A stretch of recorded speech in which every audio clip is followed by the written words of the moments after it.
Jadi sama-sama buat jadi orang baik. Itu bagaimana ya patokannya? Orang baik, apa sih orang baik itu? Ya gitu dulu, kita harus tahu dulu orang baik itu apa. Tentang bersosmed, yang pertama, alhamdulillah di zaman sekarang ini kita bisa ngambil manfaat dari sosmed. Tips-tips untuk anak muda tuh biar anak muda ini semakin lebih baik kayak saya dah, biar bisa menjadi lebih baik tuh kayak gimana gitu.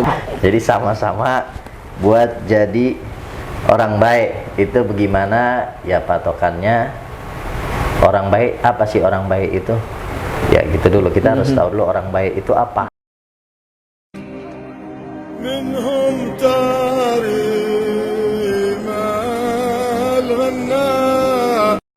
Assalamualaikum warahmatullahi wabarakatuh.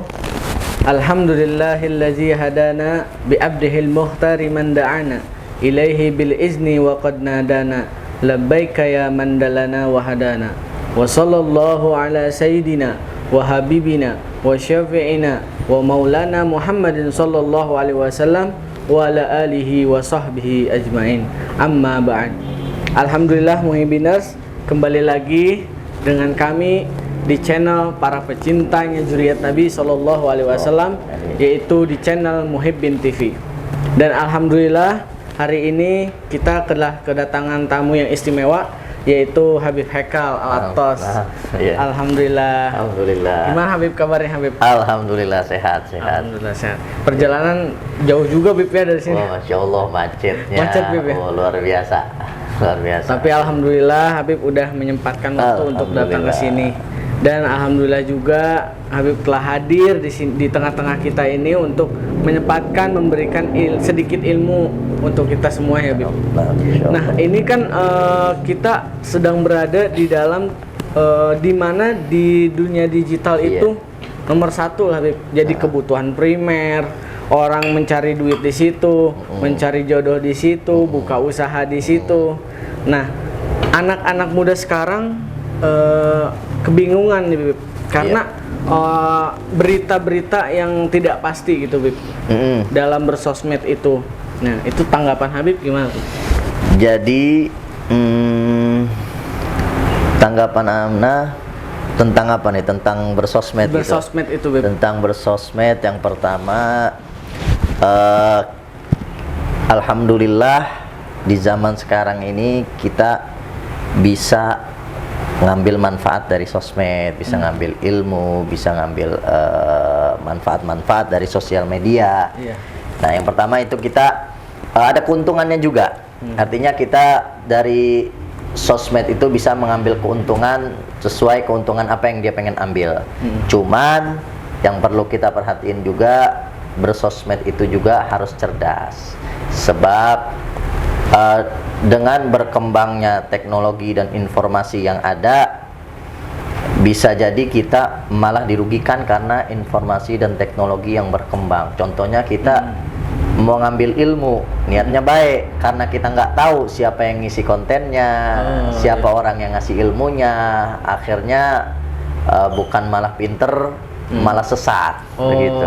Jadi ada baiknya juga perkembangan informasi dan teknologi serta sosial media ini, tapi ada kerugiannya juga. Jadi harus pinter-pinter, cerdas-cerdas. Jadi ada plus minusnya. Ada plus minusnya, benar. Nah, untuk kita kan susah nih untuk menyaring berita yang baik yang mana. Kadang tuh ada berita yang hoax gitu. Iya. Nah, itu gimana sih? Maksudnya kita harus gimana gitu menyaring informasi itu? Allah Subhanahu wa taala berfirman dalam Al-Qur'an, "In ja'akum fasikum binaba'in fatabayyanu." Kalau ada orang fasik, bukan orang yang benar, yang kita nggak kenal nih orang baik, datang bawa kabar, bawa berita, itu harus tabayun dulu, harus kita saring dulu, harus kita teliti dulu, ini sumbernya dari mana, siapa yang nyebarin, siapa penulisnya. Kita harus tahu dulu tuh. Kalau misal pun kita nggak tahu, kita tanya karenanya penting kita punya guru selain di media sosial. Jadi di dunia nyata juga kita harus punya guru, dan itu keharusan kita punya guru yang bisa ngebimbing kita, sehingga kalau kita belajar lewat medsos bisa nanya ke guru di dunia nyata itu, ini sumbernya bagaimana, ini hadisnya benar apa enggak, ini ustadznya bagaimana. Nah, jadi kan kita punya filter gitu. Jadi harus punya selain kita belajar dari media sosial, kita harus juga punya guru dari dunia nyata juga. Harus itu. Sebab kata Nabi SAW, "Inna hadzal ilm dinun fanduru amma ta'khudun." Sungguhnya ilmu agama ini adalah sungguhnya ilmu itu adalah agamamu. Fanduru amma ta'khudun, maka kita harus lihat dari siapa kita dapat. Karena nggak semua orang itu menyebarkan ilmu agama untuk kepentingan agama. Kadang ada orang yang menyebarkan ilmu agama untuk kepentingan pribadi, untuk kepentingan kelompoknya, bahkan ada yang untuk menghancurkan Islam, seperti orang-orang orientalis gitu kan. Orang-orang orientalis, orang barat yang paham ilmu agama tapi untuk menghancurkan agama. Dibilanglah syariat Islam nggak relevan di zaman sekarang, dibilanglah Islam udah kuno dan lain sebagainya. Dia paham ilmu, dia paham Al-Quran, paham hadis, paham perkataan-perkataan ulama, tapi ilmunya itu bukan untuk kepentingan agama, melainkan untuk menghancurkan agama. Nah, itu makanya kita ngeri kalau kita cuman sekedar belajar lewat medsos tanpa belajar ke guru yang ada gitu. Jadi kita bermedsos itu harus cerdas-cerdas lah gitu. Ini menyinggung soal guru, Bib. Kita kan bingung juga, Bib. Kita harus mencari guru tuh yang menurut Nabi itu guru seperti apa sih, Bib? Kita kalau mau menjadikan barometer guru untuk kita jadikan guru itu, kita jadiin Al-Quran, firman Allah Subhanahu wa Ta'ala, "Innama yakhsyallahu min ibadihi ulama'u." Jadi ulama itu kriterianya yang kayak gimana sih? Karena ada ulama beneran, ada ulama-ulamaan. Ulama beneran ngajakin kita ke surga beneran. Ulama-ulamaan ngajakin kita ke surga-surgaan. Kalau ulama beneran itu imanuhum fi qulubihim, imannya ada di hati. Kalau ulama-ulamaan imanuhum fi amplopihim. Jadi semakin tebal bayarannya, semakin ngawur fatwanya. Nah, jadi bagaimana ulama yang benar itu kita jadiin barometer. Kadang pakaian nggak bisa kita tentuin. Mau dia pakai jubah kayak Batman, mau dia pakai imamah segede apapun, mau dia dandannya bagaimana. Kalau misalkan dia tidak semakin takut sama Allah Subhanahu wa Ta'ala, bukan ulama. Jadi jangan tertipu sama dandanan, perkataan, ataupun titel-titel yang dia punya. Tapi bagaimana? Itu dia. Kita lihat firman tadi. Innama yakhsyallahu min ibadihi ulama. Ulama itu yang takut sama Allah. Dia berkata hak ya hak, yang batil ya batil, dia bilang gitu. Jadi enggak ngelihat dari penampilan, enggak ngelihat dari titel, enggak ngelihat dari cara dia berpakaian, atau bagus bicara enggak, tapi kita lihat bagaimana pribadinya dia ngejalanin syariat apa enggak gitu, dia ngejalanin syariat apa enggak, dia taat sama Allah apa enggak, dia takut sama Allah apa enggak, berfatwa takut sama Allah apa enggak gitu. Jadi kita lihat apakah dia takut sama Allah Subhanahu wa Ta'ala, apakah dia betul-betul kokoh pendiriannya dengan syariat, atau malah dia seenaknya gitu. Mungkin keistiqomahannya juga, keistiqomahannya dia itu kita lihat dari situnya. Walaupun dia bisa terbang, bisa ngilang, bisa bagaimana, kalau dia nggak menjalankan syariat, berarti ini bukan karomah, namanya ini istidraj. Soalnya dajjal juga kan bisa ngebangkitin orang, numbuhin pohon, nurunin hujan, itu dajjal, ya kan, istidraj. Nah, apalagi yang lainnya, walaupun dia bisa terbang, bisa ngilang, bisa ngegandain duit misalnya. Nah, kita lihat apakah dia benar-benar istiqomah dalam menjalankan syariatnya. Kalau dia istiqomah dalam menjalankan syariat, nah ini baru benar-benar ulama. Jadi kita lihat pribadinya gitu. Iya Bib, karena kan kita anak muda Bib, anak muda tuh mudah apa ya, masih gini lah, masih bimbang gitu, Masih labil gitu. masih labil Bib. Iya. Milih guru yang ini kayak kalau tidak sesuai dengan keinginan dia pindah lagi ke guru. Nah maksudnya biar kita tuh fokus nyari guru tuh seperti apa yang baik, dan biar kita menjadi manusia yang lebih baik gitu Bib. Jadi kalau kita nyari guru sesuai selera kita, emang guru seleraku bukan. Ya, guru itu ya yang benar. Mau kita selera apa enggak, kalau ini memang guru bener, ya kan, ya kita ikutin gitu. Jadi jangan nyari guru itu buat pembenaran, tapi nyari guru itu buat kebenaran. Beda antara pembenaran dan kebenaran. Jadi nyari, kalau pembenaran itu cuma mau nyari guru yang sesuai sama pemikiran dia, tujuan dia. Nah itu nyari pembenaran, biar kelakuan dia dibenerin sama gurunya, dibilang oh ini bener gitu. Nah kalau nyari kebenaran nggak mesti gitu. Nyari kebenaran, kalau dia salah, gurunya ngebenerin, ngelurusin gitu kebenaran. Ini salah, ini benar. Dan ini hak, ini batil gitu Bib. Iya begitu. Nah ini soal guru lagi Bib. Guru kan bagaimanapun jadi motivasi buat kita untuk menjadi yang lebih baik. Nah tips-tips untuk anak muda tuh biar anak muda ini semakin lebih baik kayak saya dah, biar bisa menjadi lebih baik tuh kayak gimana gitu Bib, dalam bersosial media, apalagi sekarang zaman sekarang tuh digital, udah di mana-mana pasti bersosmed Bib. Jadi kalau buat lebih baik lagi, ini juga bukan orang baik. Jadi sama-sama buat jadi orang baik itu bagaimana ya, patokannya orang baik apa sih? Orang baik itu ya gitu dulu, kita harus tahu dulu orang baik itu apa. Orang baik menurut mana? Kalau menurut agama ya orang yang bertakwa, yang menjalankan segala perintah Allah dan menjauhi segala larangannya. Itu.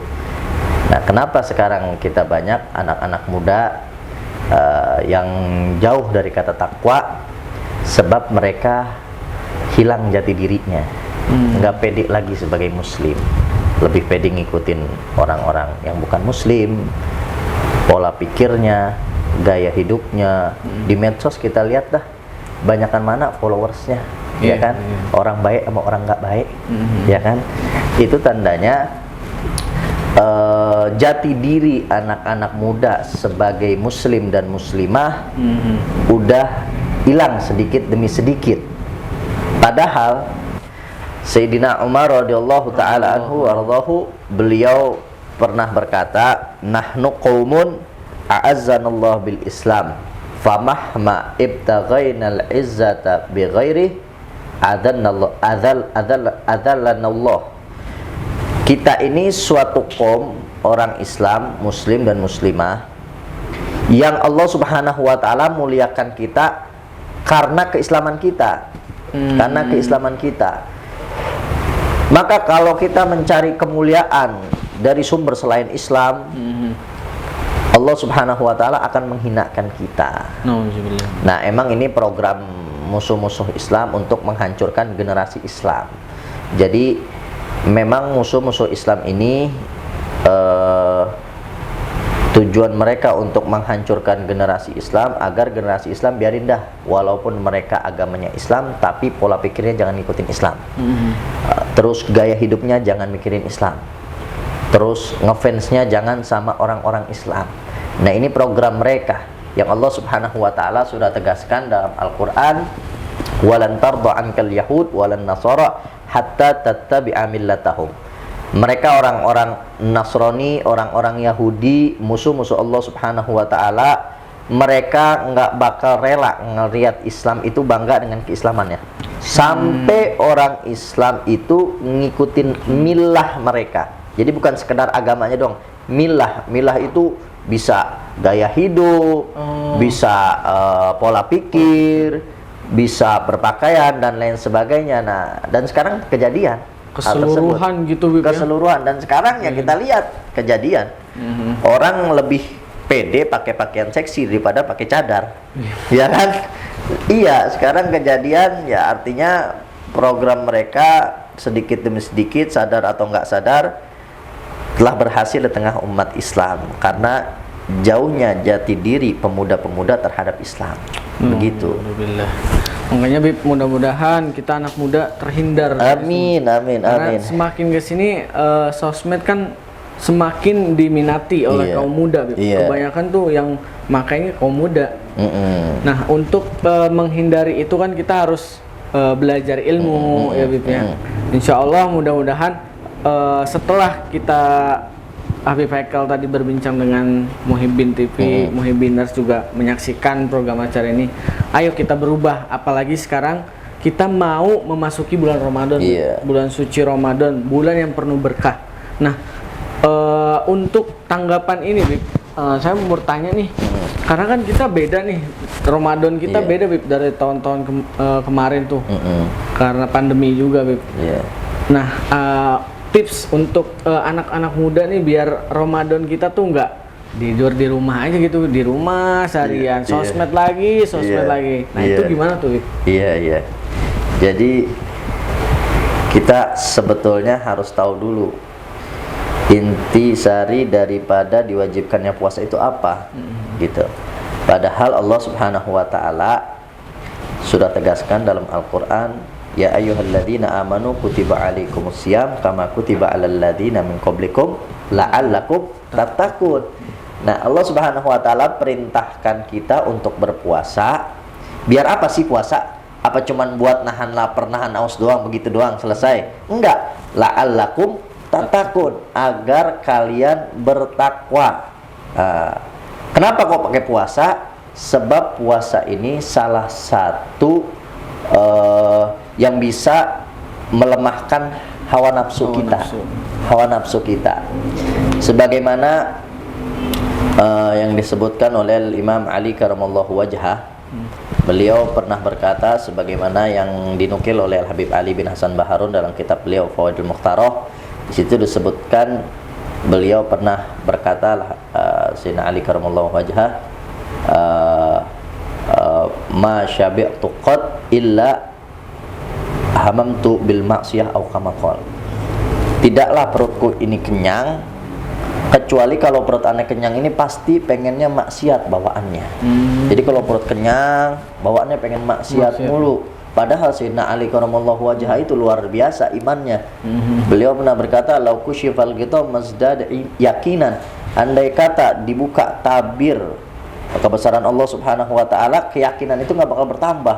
Tapi Sayyidina Ali bilang kalau perut aneh kenyang itu bawaannya pengen ngelakuin maksiat. Dan itu kalau makanannya pakai harta yang halal. Bagaimana dengan harta yang syubhat? Apalagi yang haram. Itu aja pakai yang halal. Tuh, itu aja Sayyidina Ali nih pasti hartanya halal. Dan beliau imannya, yakinnya udah tinggi. Perutnya kenyang, pengen maksiat. Apalagi kita yang makannya asal-asalan, dari mana nggak tahu, ya kan? Apa aja dimakan, ya. Belum lagi iman kita ya sangat jauh dari Sayyidina Ali karamallahu wajhah. Itu Sayyidina Ali karamallahu wajhah aja kalau perutnya kenyang, kata beliau, pengen selalu maksiat. Padahal walaupun beliau jauh dari kata maksiat. Soalnya itu dia kalau perut kenyang bawaannya nafsu gede, pengen ngelakuin maksiat. Karenanya Imam Busiri dalam qasidah Burdah, inna ta'ama yugawi syahwatan nahami. Sesungguhnya makanan itu membuat kuat syahwatnya seseorang. Nah, makanya Allah Subhanahu wa taala perintahkan kita berpuasa agar perut kita lapar, akhirnya syahwat kita lemah dan ibadah kita meningkat, takwa kita juga meningkat. Jadi begitu. Jadi inti puasa itu biar kita ngerasain lapar dan aus, gitu, ya kan? Ngerasain lapar dan aus. Begitu puasa kita malah nyari biar nggak aus, nggak lapar, ya kan? Mandi dikit-dikit, mandi dikit-dikit, mandi. Pengennya biar nggak kerasa lapar, nggak kerasa aus. Kita contoh bagaimana Habib Muhammad bin Hasan Jamalulail kalau nggak salah. Itu beliau luar biasa ahlul Quran. Seneng baca Quran, orangnya hobi baca Quran. Kalau baca Quran itu sampai lupa keadaan, sering lupa keadaan, lupa waktu, lupa udah makan apa belum, minum apa, nggak kerasa apa-apa, saking nikmatnya asyik baca Quran. Nah beliau kalau datang bulan suci Ramadan itu baca Qurannya nggak mau di siang hari. Yang biasanya tadinya siang hari, nggak mau dibaca siang hari, pengennya baca malam. Kenapa? Soalnya kalau siang hari akhirnya lapar nggak berasa, aus nggak berasa, capeknya puasa nggak berasa. Padahal inti daripada puasa itu dididik kita tuh dengan lapar, dengan aus, sehingga syahwat kita lemah, takwa kita tambah, ibadah kita semakin rajin. Nah dari situ sebetulnya kita dididik. Tapi kebanyakan kita malah nyari nyantai, santai-santai, enak-enak. Padahal kalau kita lihat ulama-ulama kita, bahkan sahabat dan Nabi Shallallahu Alaihi Wasallam, itu beliau di bulan Ramadan aja nggak ninggalin jihad. Jadi jihad kan ibadah yang capek. Kalau sholat, baca Quran, apa itu kan ya gampang lah istilahnya. Tapi kan kalau jihad perang memerlukan tenaga, benar. Waktu, jalan, panas, belum lagi perbekalan. Wah, tapi walaupun demikian Nabi Shallallahu Alaihi Wasallam dan para sahabat itu nggak ninggalin yang namanya jihad, nggak ninggalin ibadah yang berat, istilahnya jihad. Perang Badar terjadi bulan Ramadan, 313 pasukan Muslim ngelawan 9.000 lebih, hampir 10.000 pasukan kafir Quraisy, terjadi di bulan Ramadan. Perang Khandaq dibikin parit waktu Madinah mau diserang di bulan Ramadan juga. Perang Tabuk ini perang yang sangat sulit, sampai-sampai pasukannya itu disebut Jaisyul Usrah, pasukan yang sulit. Sebab di perang Tabuk ini walaupun emang berangkatnya Nabi itu bulan Rajab, tapi nyampe sono kan berhari-hari ngepung Tabuk itu, sampai berhari-hari sampai masuk bulan Ramadan. Nah itu perjalanannya jauh. Terus di puncaknya musim panas perang Tabuk itu, belum lagi perbekalan sedikit. Jadi bekal waktu itu sedikit banget perang Tabuk itu, dikit banget, perjalanan jauh, capek. Nah terus belum lagi waktu itu di perang Tabuk itu sebenarnya pas-pasan sama musim panen. Jadi kalau pada berangkat sahabat panennya rusak, nggak ada yang manen. Jadi berat lah pokoknya, banyak ujian, banyak cobaan. Kalau mau berangkat wah berat. Tapi karena keimanan para sahabat besar, tinggi, mereka berangkat semua tuh walaupun sulit, susah, dalam keadaan yang seadanya. Itu terjadi di bulan Ramadan. Walaupun memang berangkatnya di bulan Rajab, tapi ngepung Tabuk sampai bulan Ramadan. Nah, artinya Nabi Shallallahu Alaihi Wasallam dan para sahabat itu tidak meninggalkan ibadah-ibadah yang berat seperti jihad, luar biasa beratnya. Masa kita cuman sholat, baca Quran, zikir, sedekah yang nggak ada capeknya, masih aja pengen rebahan. Nah ini buat kaum rebahan, ayolah kita bangkit di bulan Ramadan ini, momen buat kita gitu. Semoga ibadah kita juga lebih baik dari sebelumnya begitu. Nah khusus bulan Ramadan Kak Beb, kita kan kadang anak muda zaman sekarang kan kita kurang keluar gitu Beb, masjid karena ditutup ya karena pandemi ini. Biar kita tuh jadi manfaat waktu kita tuh di bulan Ramadan gitu. Itu gimana tuh Beb? Nonton Muhibin TV. Masya Allah. Karena banyak faedah, banyak ilmu. Belum lagi yang dipanggilnya luar biasa. Selain aneh ya, yang lainnya luar biasa. Minum boleh kan ya? Boleh. Nyantai kita. Jadi begitu. Justru sebetulnya kalau kita lebih banyak di rumah, jangan sampai ibadah-ibadah seperti taklim itu yang di luar rumah itu kita tinggalkan. Sekarang udah ada medsos, udah ada Muhibin TV, udah ada YouTube, udah ada Instagram, dan banyak ulama juga yang udah terjun ke TikTok, di media-media sosial itu bisa kita manfaatkan, kita ambil faedahnya gitu. Dan tadi itu di awal kita ngobrol tadi kan udah dibilangin bahwa media sosial ini ada manfaatnya, ada mudorotnya, ada plus, ada minusnya. Nah plusnya itu walaupun kita di rumah nih jarang aktivitas keluar, kita manfaatkan itu media sosial dengan mengkaji ilmu-ilmu agama melalui media sosial.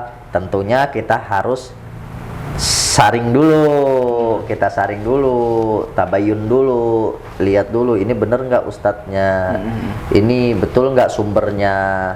Jadi kita harus lihat dulu sumbernya, jangan asal nelen aja, akhirnya ketulangan kalau nggak dikunyah. Gitu. Jadi kita harus saring dulu, kita lihat dulu sumbernya, kita lihat dulu siapa orangnya, latar belakangnya gimana, baru abis itu boleh kita terima, kita ambil manfaatnya. Soalnya kan di media sosial siapa aja bisa mengisi, siapa aja bisa mengisi. Kadang penjahat belaga jadi pahlawan, bisa jadi ustadz, bisa aja, ya kan? Kadang orang nggak bener belaga jadi orang benar, bisa aja ngisi di media sosial tuh, siapa aja bisa, soalnya umum gitu. Jadi itulah pentingnya kita menyaring terlebih dahulu. Nah makanya kalau nanti di rumah itu, walaupun kita bisa mendapatkan faedah lewat media sosial, tapi perlu kita garis bawahi, kita harus nyaring dulu. Nah selain itu kita bisa lebih leluasa buat baca Al-Quran, ya kan? Ibadah-ibadah kan bisa kita lakuin di mana aja. Inilah kekhususan dari umat Nabi Muhammad SAW. Bisa sholat di rumah, bisa sholat duhanya, sholat tarawehnya, bisa sholat sunnah yang lainnya, bangun malam, baca Quran, zikir, khidmah sama orang tua, ya kan? Nah itu bisa dilakuin semua di rumah sebetulnya. Nah, ini anak muda kan zaman sekarang, Wib, kita butuh tips gitu, Wib, dari tentang sahabat, karena kan sahabat rata-rata dulu tuh banyak yang muda tuh semangat gitu, ikut perang bersama Nabi, apalagi mereka tuh didukung sama orang tuanya untuk menjadi orang yang bermanfaat. Nah, kita pengen tips-tips biar jadi anak muda yang bermanfaat gitu. Nabi SAW bersabda, khairun nas anfa'uhum linnas. Sebaik-baiknya manusia itu yang bermanfaat untuk manusia yang lainnya. Nah, manfaat ini bisa bentuk apa aja. Jadi proporsinya apapun. Misalkan yang satu di jalur bisnis, dia bisa manfaatin tuh dengan bisnisnya atau dengan hartanya, dia bisa bermanfaat untuk umat selama tidak melanggar syariat. Misalkan dia jago IT-nya atau jago main media sosialnya, manfaatin media sosialnya untuk umat. Misalkan dia anak pesantren, tahu ilmu agama, harus manfaat ilmu agamanya buat umat. Misalkan dia dari kecil udah dikader nih buat jadi politikus. Nah, politikus yang bermanfaat buat umat, bukan nyusahin umat. Nah, artinya manfaat itu luas. Jadi sebaik-baiknya manusia itu yang paling bermanfaat untuk orang lain. Terus tadi apa? Yang soal bulan puasa, tipsnya gimana tuh biar kita tuh anak-anak muda tuh jadi orang yang bermanfaat dan lebih baik lagi. Karena kan di zaman modern ini kadang kita gak bisa memilah antara ini benar, ini bagus, ini buruk. Nah itu agak susah. Kalau mau memilih ya memang Islam ini kan agama yang syamil, kamil, sempurna. Jadi semua sesuatu dalam kehidupan kita udah diatur sama Islam. Gitu. Jadi semua aspek kehidupan kita, apapun profesi kita, apapun pekerjaan kita, udah ada aturannya dalam Islam. Masuk keluar kamar mandi aja ada ajarannya, masuk kaki kiri, keluar kaki kanan, cebok aja ada cara-caranya. Nah, artinya Islam ini sempurna. Berarti kerja kita ada syariatnya, bisnis kita ada syariatnya, mengatur rumah tangga ada syariatnya, bertetangga ada syariatnya, mengatur negara bahkan ada syariatnya. Jadi semua itu sebetulnya udah ada syariatnya dalam Islam. Cuman karena kitanya keterbatasan ilmu, kitanya kurang belajar ya, kurang belajar di situ. Jadi kita harus belajar dulu. Kalaupun kita lama belajar sambil punya guru. Jadi kalau kita belajar, kadang kita belum nyampe, lama kan kita proses belajar kita kan, belajar ilmu agama. Nah, kita punya guru. Jadi belum nyampe babnya misalnya nih kan, kalau belajar kan per bab. Kita ada masalah di bab yang kita belum nyampe. Kalau kita punya guru bisa nanya ke guru. Nah, itu pentingnya kita belajar ilmu agama dan punya guru. Itu dia. Itu penting banget ya, Bib. Penting banget gitu. Nah, ini untuk yang terakhir, Bib. Iya. Kita kan semoga ini channel Muhibin TV biar memotivasi anak-anak Amin, muda. amin. Jadi kita tuh ngelihat di sini gitu, mereka tuh bisa lebih baik lagi, Iya. dan mereka bisa bermanfaat untuk semua orang. Nah, saran Bib atau masukan untuk Habib nih biar Muhibiners di sini mendengar dan melihat gimana sih biar kita tuh hidup di dunia ini bukan hanya sekedar makan, tidur, gimana gitu biar akhirat kita tuh tenang dan akhirat kita tuh udah pasti kita bakal masuk surga. Jadi saran buat kita anak muda dan para muhibiners biar kita tuh hidup kita ini bermanfaat dan hidup kita ini lebih baik daripada yang sebelumnya. Iya. Iya. Jadi kita harus punya niat yang baik. Apapun profesi kita, apapun yang kita kerjakan, kalau tujuannya untuk akhirat, maka itu baik. Orang yang bekerja dapat duitnya disedekahin untuk fakir miskin, untuk umat Islam atau untuk kepentingan Islam, maka kerjanya itu walaupun bentuknya kayak perkara dunia jadi ibadah karena niatnya baik. Orang mendalami ilmu politik hingga akhirnya dia jadi wakil rakyat, dan ternyata begitu jadi wakil rakyat dia bermanfaat untuk umat dan bermanfaat untuk agama, maka jabatannya itu walaupun kelihatannya kayak perkara dunia jadi ibadah. Tapi kadang orang ibadah niatnya salah, maka nggak dapat berbuah pahala. Orang ngaji, orang masuk pondok pesantren, biar apa? Biar dihormatin sama orang. Kenapa? Biar tahu agama, buat ngancurin agama, misalnya orang-orang orientalis. Nah, kelihatannya perkara akhirat, tapi karena niatnya salah, nggak dapat akhirat.